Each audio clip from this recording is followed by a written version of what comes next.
Hello students, today we'll be continuing chapter number 5 of science for standard 9 student, the fundamental unit of life. Okay, so our topic today is cell organelle. Okay, cell organelle क्या होता है? Let's see.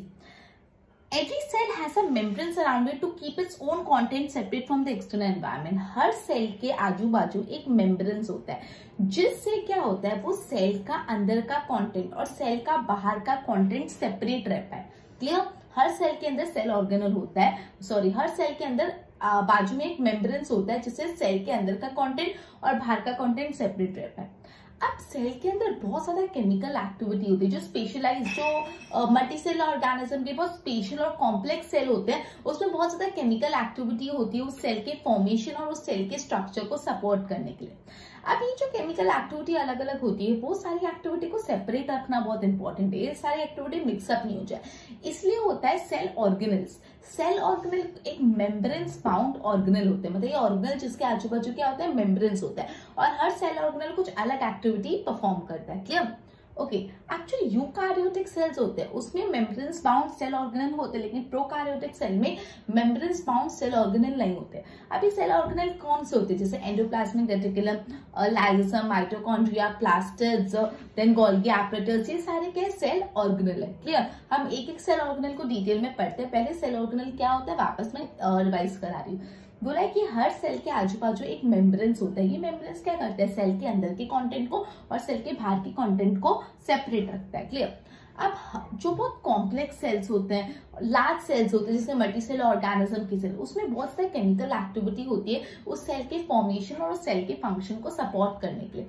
ये सारी जो chemical activity होती है उसको separate रखना बहुत इंपॉर्टेंट है. ये सारी केमिकल एक्टिविटीज मिक्स नहीं हो जानी चाहिए, इसलिए सेल ऑर्गेनल होते हैं सेल में जो अलग अलग एक्टिविटीज परफॉर्म करते हैं. सेल ऑर्गेनल कैसे होते हैं? मेम्ब्रेन्स बाउंड होते हैं, मतलब उसके आजू बाजू क्या होता है मेम्ब्रेन्स होता है. जो यूकार्योटिक सेल होते हैं उसमें मेम्ब्रेन्स बाउंड सेल ऑर्गेनल होता है और जो प्रोकार्योटिक सेल्स होते हैं उसमें मेम्ब्रेन्स बाउंड सेल ऑर्गेनल नहीं होता.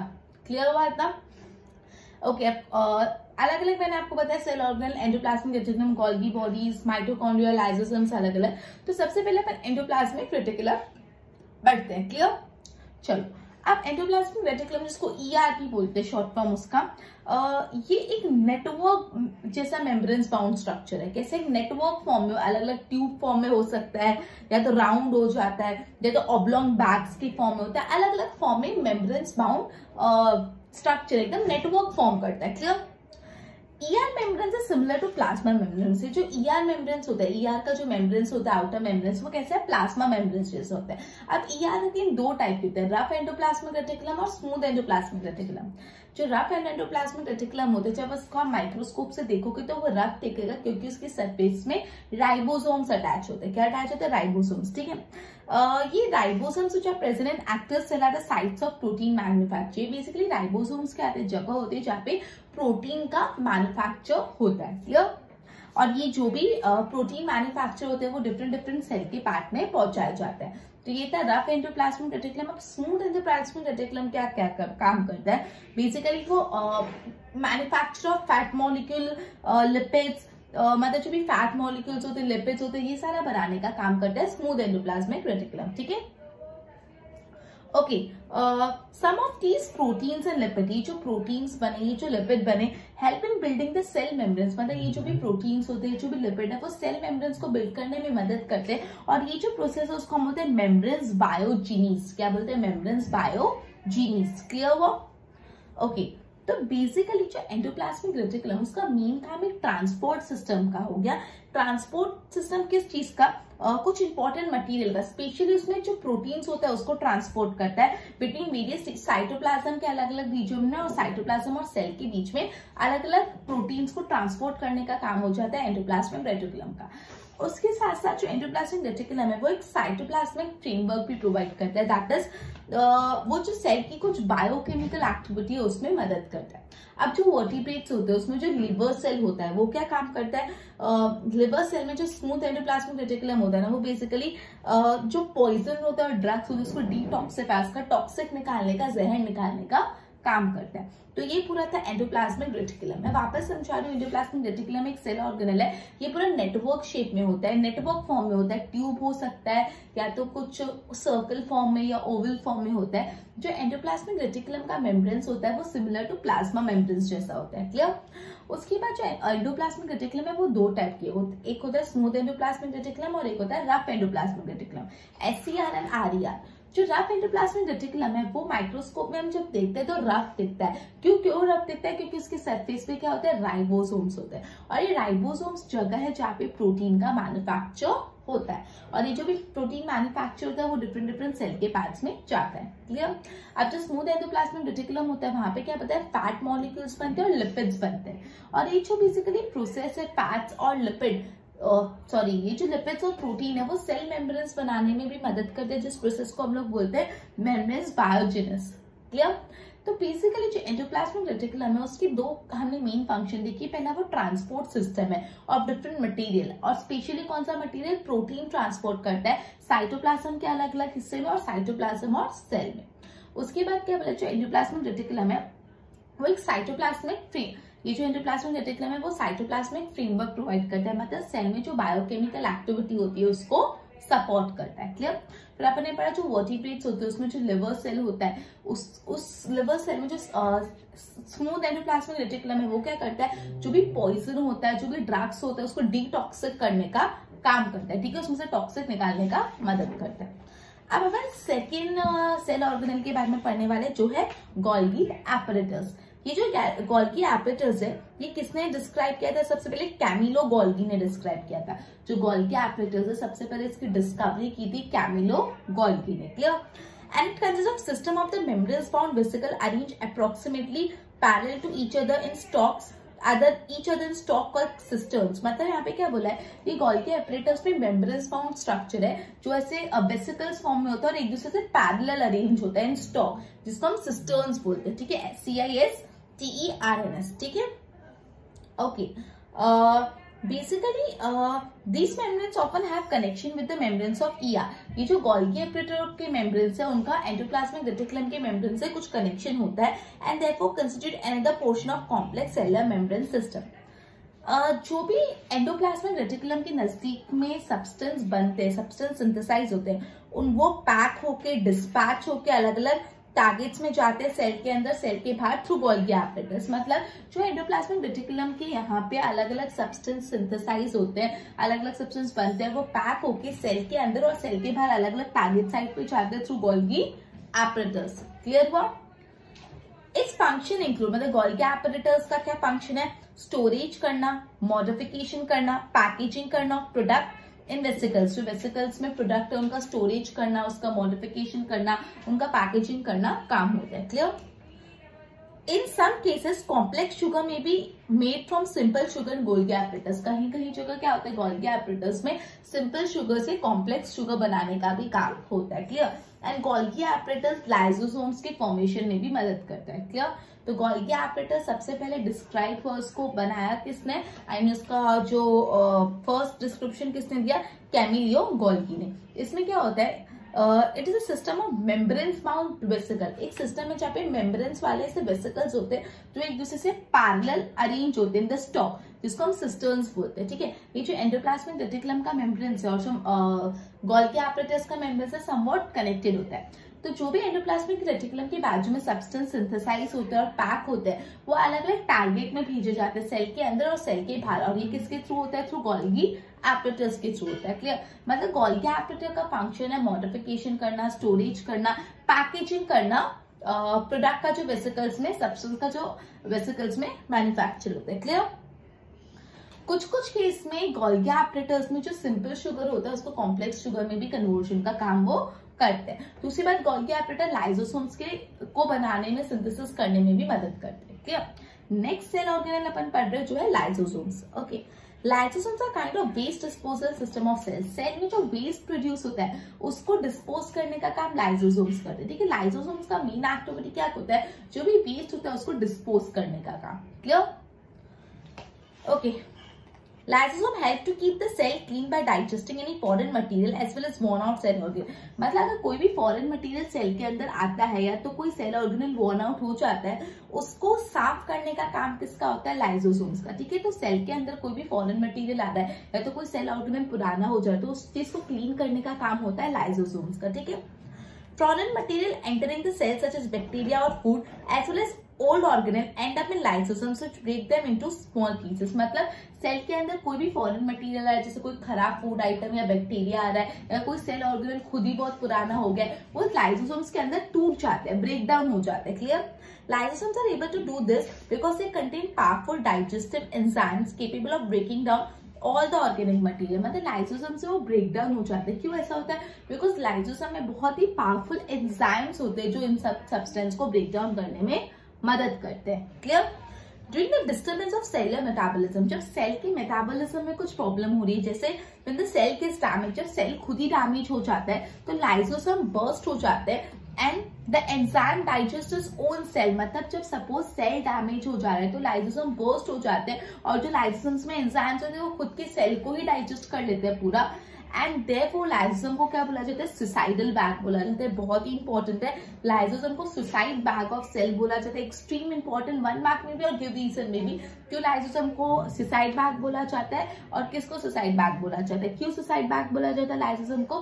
बिकॉज बेसिकली जब कोई मेटाबॉलिक डिस्टर्बेंस होता है, जैसे से फॉर एग्जाम्पल जब सेल पूरा का पूरा डैमेज हो गया तो लाइसोसोम बर्स्ट ओपन होके जो लाइसोसोम में एंजाइम्स होते हैं वो सेल को ही डाइजेस्ट कर लेते हैं, मतलब वो खुद को ही मार देते, सेल को ही मार देते हैं, इससे उसको सुसाइडल बैग बोला जाता है।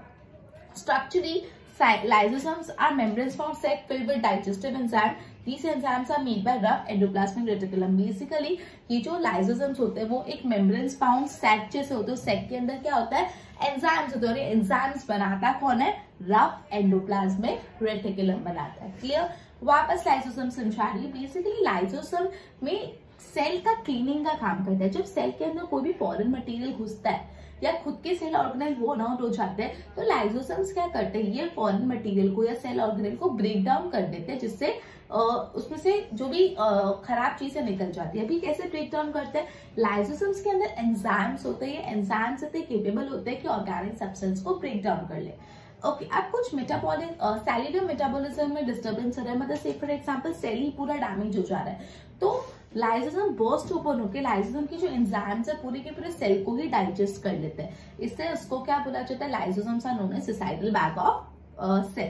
क्लियर? अब ये स्ट्रक्चरल लाइसोसोम एक सेक जैसे स्ट्रक्चर में होते हैं, मेम्ब्रेन्स बाउंड होते हैं और सेक के अंदर एंजाइम्स होते हैं और एंजाइम्स बनाता कौन है? Rough endoplasmic reticulum. क्लियर? तो अपन ने पढ़ा कि सेल ऑर्गेनल क्या होते हैं, फिर अपन ने 3 सेल ऑर्गेनल पढ़े।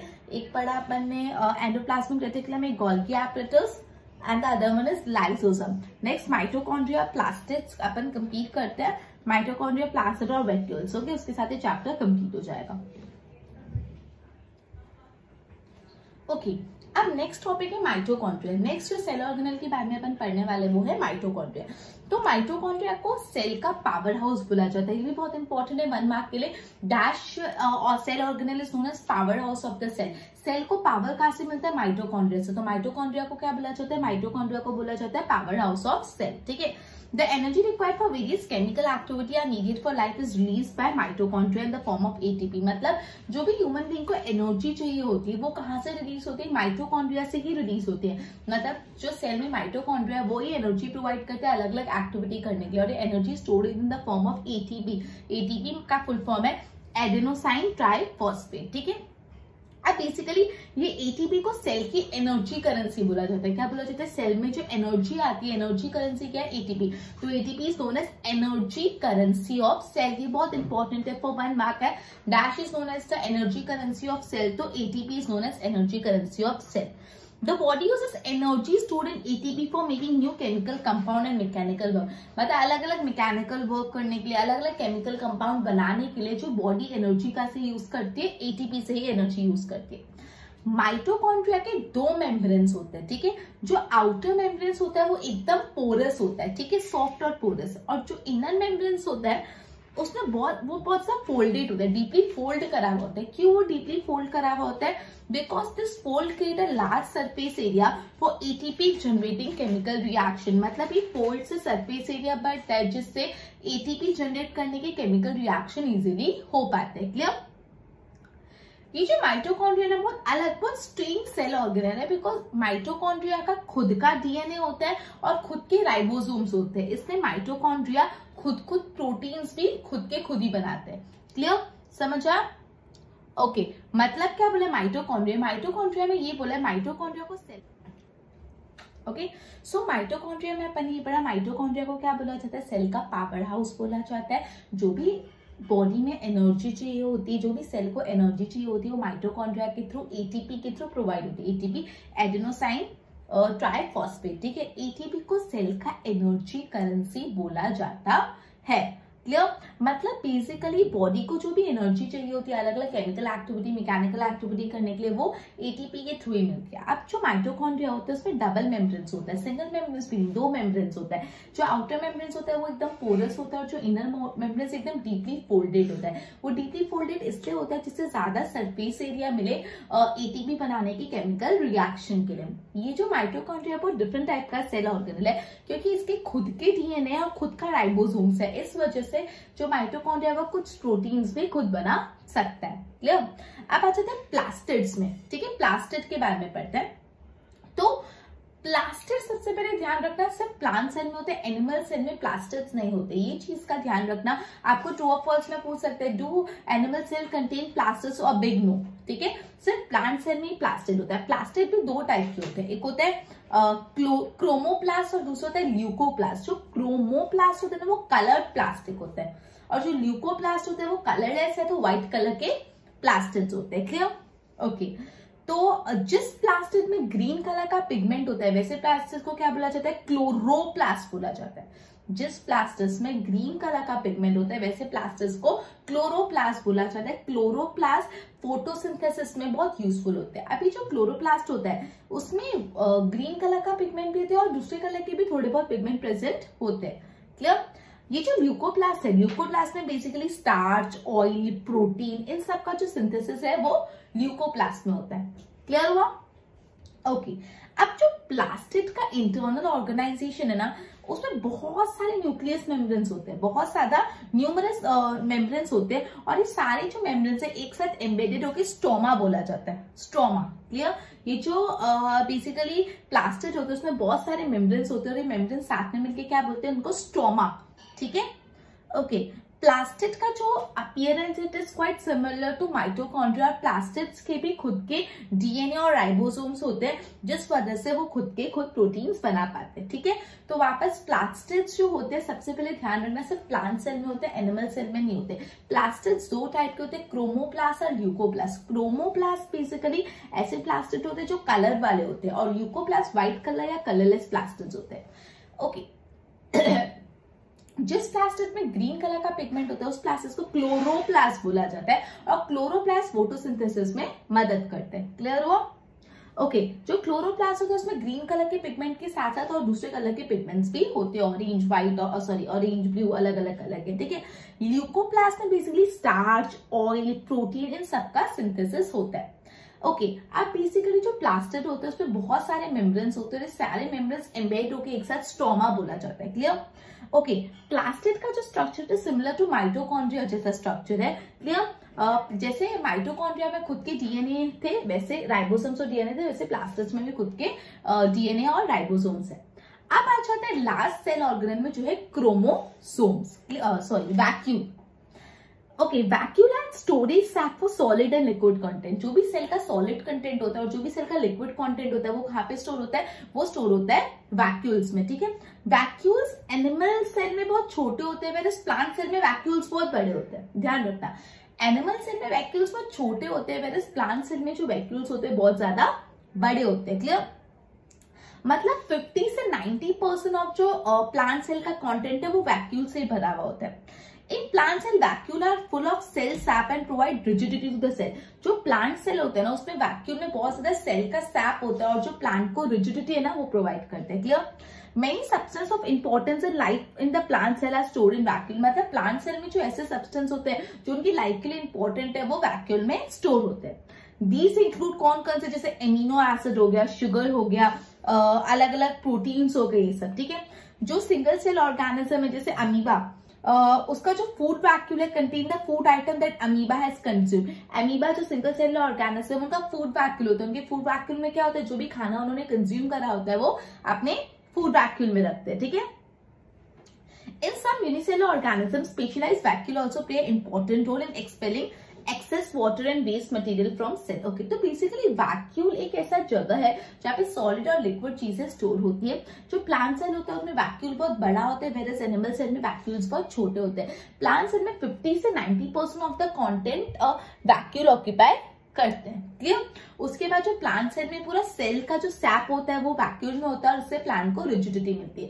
काफी ज्यादा इंपॉर्टेंट मटेरियल्स जो होते हैं जो प्लांट सेल के लिए जरूरी होते हैं वो वैक्यूल में स्टोर होते हैं। जैसे हो गया अपना amino acid, sugar, organic acid, proteins और ये सब। अमीबा में भी जो फूड वैक्यूल है वो क्या स्टोर करता है, फूड कंज्यूम। तो ये पूरे बेसिकली था माइटोकॉन्ड्रिया, प्लास्ट सेल्स और वैक्यूल के बारे में। माइटोकॉन्ड्रिया को पावर हाउस बोला जाता है, प्लास्ट सेल सिर्फ प्लांट सेल में होता है, वैक्यूल प्लांट सेल में बड़े होते हैं, एनिमल सेल में छोटे होते हैं। क्लियर? तो अपन ने पूरा जो न्यूक्लियस क्या होता है, सेल मेम्ब्रेन्स क्या होता है, प्लाज्मा मेम्ब्रेन्स क्या होता है, सेल ऑर्गेनेल्स क्या होते हैं, वो सब कंप्लीट कर लिया और उसी के साथ पूरा का पूरा चैप्टर यहाँ पे कंप्लीट होता है। Okay, good bye.